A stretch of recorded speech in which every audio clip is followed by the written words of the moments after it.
Ուկրաինան և Ռուսաստանը հայտարարում են, որ գիշերային հարձակումների ժամանակ միմյանց անօդաչու թռչող սարքեր են խոցել։ Ըստ Ուկրաինայի ռազմաօդային ուժերի, Ռուսաստանը 113 անօդաչու թռչող սարք է արձակել։ Ուկրաինական զորքին հաջողվել է խոցել դրանցից 89։ Ուկրաինայի անօդաչու թռչող սարքերի գլխավոր պատասխանատու Ռոբերտ Բրոդովին հայտնել է, որ Starlink արբանյակային ինտերնետ ծառայության հանկարծակի անջատումը ազդել է ամբողջ առաջնագծի վրա։ Մեծապես SpaceX-ի Starlink արբանյակից են կախված մարտադաշտի կապի որակն ու անօդաչու թռչող սարքերի գործողությունները։ Կիևը նաև հայտնել է, որ կեսգիշերին Ռուսաստանը հրթիռակոծել է Զապորոժիեն,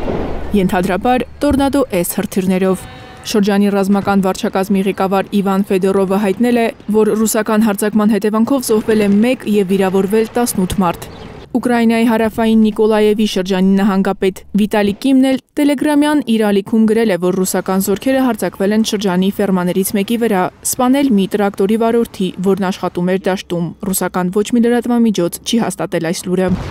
Ռուսաստանի պետական ՏԱՍՍ լրատվական գործակալությունն էլ հայտնում է, որ Բելգորոդի մարզի Գոլովչինո գյուղում ուկրաինական անօդաչու թռչող սարքի հարձակման հետևանքով 2 կին է զոհվել։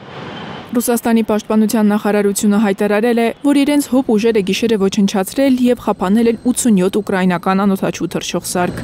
Սարատովի, Ռոստովի, Վոլգոգրադի, Վորոնեժի և Նիժնի Նովգորոդի երկնքում։ Զապորոժիեի մարզում ռուսական զորքերի զգալի առաջխաղացման մասին է հայտնում ՌԻԱ Նովոստին։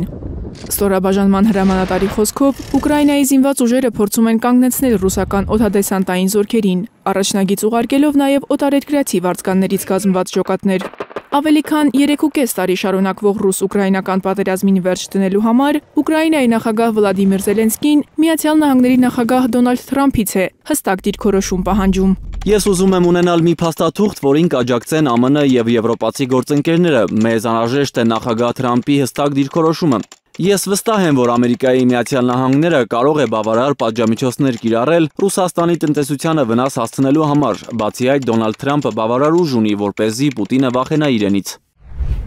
Ամերիկացի գործընկերներից լրացուցիչ հակաօդային պաշտպանության համակարգերի սպասող Զելենսկին վերահաստատել է իր պատրաստակամությունը եռակողմ ձևաչափով հանդիպել Թրամփի և Վլադիմիր Պուտինի հետ, նորից մերժելով Մոսկվայում հանդիպելու Ռուսաստանի նախագահի առաջարկը։